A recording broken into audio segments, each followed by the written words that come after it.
Ganga hospital for special surgery Dabra Chowk से। मैं doctor तरुण छाबड़ा।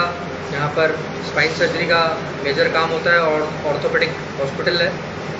आज हमने एक प्रेस कॉन्फ्रेंस जो बुलाई है, उसका मेन उद्देश्य ये है कि हमारे पास बांग्लादेश के 2 डॉक्टर्स जो कि ट्रेंड स्पाइन सर्जन हैं, जो कि एंडोस्कोपिक स्पाइन सर्जरी की ट्रेनिंग लेने के लिए हिसार शहर में आए हैं, जो कि हमारे लिए गर्व की बात है। साथ में हमारे महाराष्ट्र के न्यूरोसर्जन डॉक्टर उदय, जो कि स्पाइन में बहुत अच्छा काम कर रहे हैं, वो भी एंडोस्कोपिक स्पाइन सर्जरी के प्रशिक्षण के लिए हमारे पास यहाँ पर आए हैं और वो अपना एक्सपीरियंस भी शेयर करेंगे। साथ में आंध्र प्रदेश से हमारे डॉक्टर कृष्णा, जो कि बहुत बड़े ऑर्थोपेडिक सर्जन हैं वहाँ पर, जिन्होंने हमारे साथ चेन्नई में जॉइंट रिप्लेसमेंट में भी काम किया था। अभी उनका रुझान स्पाइन सर्जरी की तरफ है, तो वो हमारे पास 6 महीने के लिए आए हैं। तो मैं आप सबका स्वागत करता हूँ और आपके माध्यम से हम ये मैसेज देना चाहते हैं जनता को कि spine surgery is safe, that is our main dialogue. कि जो डर लगता है स्पाइन सर्जरी से, वो अब ख़त्म हो गया है। और मिनिमल इन्वेजिव स्पाइन सर्जरी, जो कि एक लेटेस्ट टेक्निक है इस दुनिया की, जिसमें 2 टाइप की एंडोस्कोपी होती है, ट्रांसफॉर्मल एंडोस्कोपी और इंटरलेमिनर, जिसमें पेशेंट सेम दिन से जागते हुए काम होता है, कोई टाका नहीं आता। और इस टेक्निक से सेफ्टी लेवल्स बढ़ जाते हैं ओल्ड एज में, कार्डियक पेशेंट्स में, जिनकी सर्जरी ओपन सर्जरी नहीं हो सकती। तो हम ये संदेश हमारी जनता को देना चाहते हैं और आगे आने वाले टाइम में हम ये और सेवाएं देंगे। और अगले महीने भी बांग्लादेश से 2 फेलोज आ रहे हैं हमारे पास, और जनवरी में भी आपकी प्रेस कॉन्फ्रेंस हुई थी, तब भी बांग्लादेश से आए थे। आने वाले समय में सीरिया और लीबिया से भी 2 डॉक्टर आ रहे हैं जुलाई में। जब कोई पेशेंट सबसे पहले आपके पास आता है तो किस तरीके के उनके कंसर्न रहते हैं, क्योंकि बहुत सारे मिथ जो है उनके दिमाग में होते हैं, और आप उन्हें किस तरीके से दूर करते हैं? सर, सबसे पहले तो पेशेंट को सर्जरी के नाम से बहुत डर लगता है कि सर्जरी, स्पाइन सर्जरी तो पेशेंट चल नहीं पाएगा, खाट पे रह जाएगा, पैर जूठे पड़ जाएंगे। तो पेशेंट को जब हम काउंसिल करते हैं तो उसको सबसे पहले कॉन्फिडेंटली हमें बताना पड़ता है कि this is very safe procedure, ये जागते हुए होगा, आपके पैर चलते रहेंगे।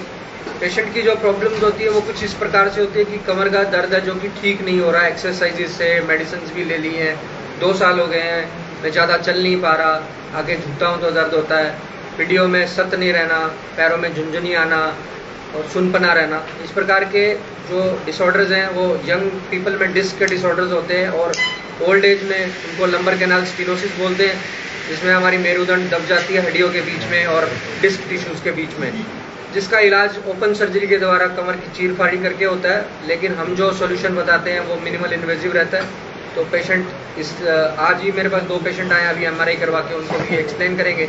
एक पेशेंट जिनके बेटे आए हुए हैं, जिनका हमने परसों प्रोसीजर किया था और शाम को उनको छुट्टी कर दी थी, तो उनका एक्सपीरियंस भी हम ले सकते हैं कि प्री एंड पोस्ट सर्जरी कैसा महसूस करते हैं। सर्जरी पोस्ट इसकी कुछ स्टेजेस भी होते हैं, क्योंकि जो सिम्टम्स आपने बताए अक्सर ना लोग इसे ना जनरल मेडिसिन या पेन किलर लेकर अवॉइड करते रहते, तो कितना क्रिटिकल हो जाता है बाद में इस चीज़ को अवॉइड करना? सर, 99% प्रॉब्लम्स अपने आप सही होने वाली होती हैं। जो डिस्क प्रोलैप्स होता है वो 3 टाइप का होता है। टाइप 1 डिस्क जो है अपने आप धीरे धीरे ठीक हो जाती है, टाइप 2 के अंदर थोड़ा टाइम लगता है, टाइप 3 में ठीक होने में काफ़ी समय लगता है। लेकिन जब पेशेंट के पैरों में वीकनेस आ जाए तो अर्जेंटली हमें कुछ काम करना पड़ेगा। लैट्रिन और पेशाब में कोई दिक्कत आ जाए तो अर्जेंटली काम करना पड़ेगा। किसी स्पोर्ट्स मैन को अगर स्पाइन की प्रॉब्लम आती है तो उसका कैरियर दाव पे लग जाएगा। अभी रिसेंटली एक पेशेंट था जिसको अपनी जॉब छोड़नी पड़ी, वो बैठ नहीं सकता कंप्यूटर पे। तो छोटा सा लो बैक पेन उस पेशेंट के लिए कितना इम्पैक्ट कर रहा है उसकी लाइफ में, वो मैटर करता है। लेग पेन कितना इम्पैक्ट कर रहा है कि वो अपनी ड्राइविंग नहीं कर सकता। तो एक बार स्पाइन सर्जन को जरूर दिखाएं।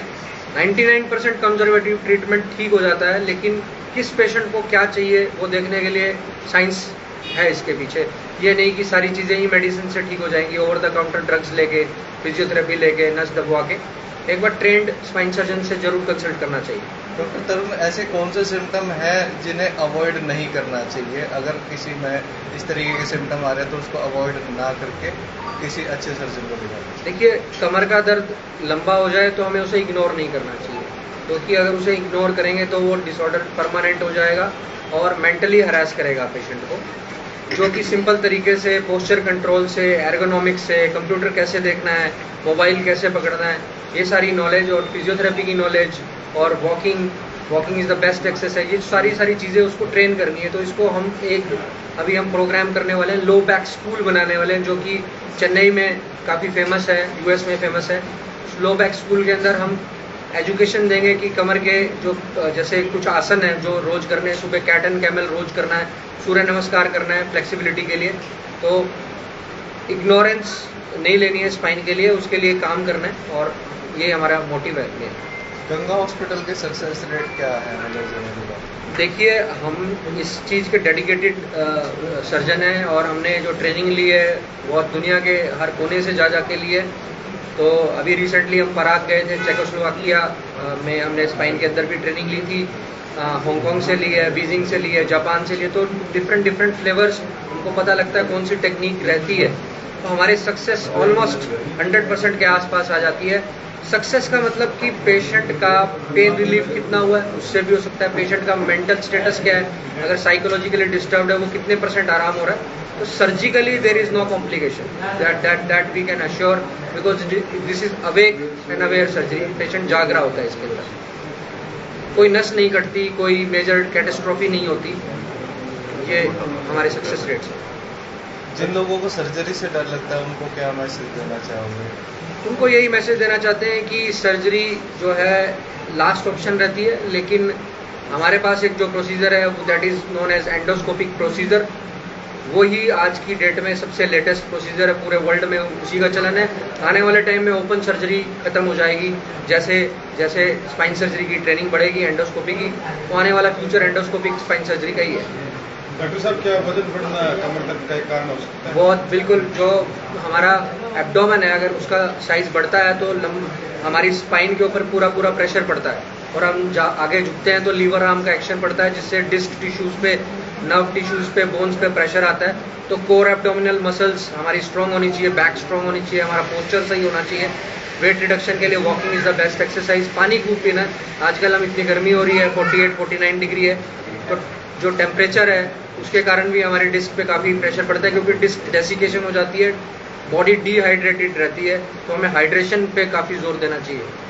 लेडीज में समस्या आमतौर पे देखने को ज़्यादा मिल रही है आज। देखो, लेडीज़ जो है समाज का सबसे नेग्लेक्टेड पार्ट है। हमारे घर में जब भी खाना बनता है तो मम्मी सबसे लास्ट में खाएगी, तो कुपोषण भी रहता है समाज के अंदर, और उनको सारा झुकने का काम करना पड़ता है, सारे कपड़े धोने पड़ते हैं, बाल्टी, और उनको घर का काम करना पड़ता है। तो कमर से संबंधित उनका जो वर्कलोड है वो मेल्स के कंपैरिजन ज़्यादा है, और वो अंदर ही अंदर घुटती रहती हैं, अपनी प्रॉब्लम्स तब तक नहीं बताती जब तक उनको कोई सीवियर पेन ना आ जाए। तो इसलिए हमें अपने घर में जितने भी लोग हैं यहाँ पे सबको, महिलाओं को ध्यान रखना है, क्योंकि उनको ऑस्टियोपोरोसिस भी जल्दी होता है, क्योंकि उनका मेनोपॉज जो होता है, हार्मोनल चेंजेस होते हैं। तो आफ्टर मेनोपॉज उनको calcium, vitamin D, DEXA scan, इसकी नॉलेज लेनी बहुत ज़रूरी है। और उनको बैक पेन बहुत कॉमन है, और प्रेगनेंसी के अंदर जो हमारे प्रोजेस्टेरॉन हार्मोन होता है उससे भी कमर की जो मसल्स होती हैं वो लूज हो जाती है, लिगामेंट्स लैक्स हो जाती हैं, तो वो भी कमर के दर्द से काफ़ी परेशान रहती हैं। तो उनको एक्सरसाइजेस का रोल जरूर समझाना चाहिए, पोस्चर कंट्रोल बताना चाहिए, डाइट के अंदर उनको high amount of calcium, vitamin D and minerals लेने चाहिए। कोई एंड में कोई मैसेज देना चाहिए?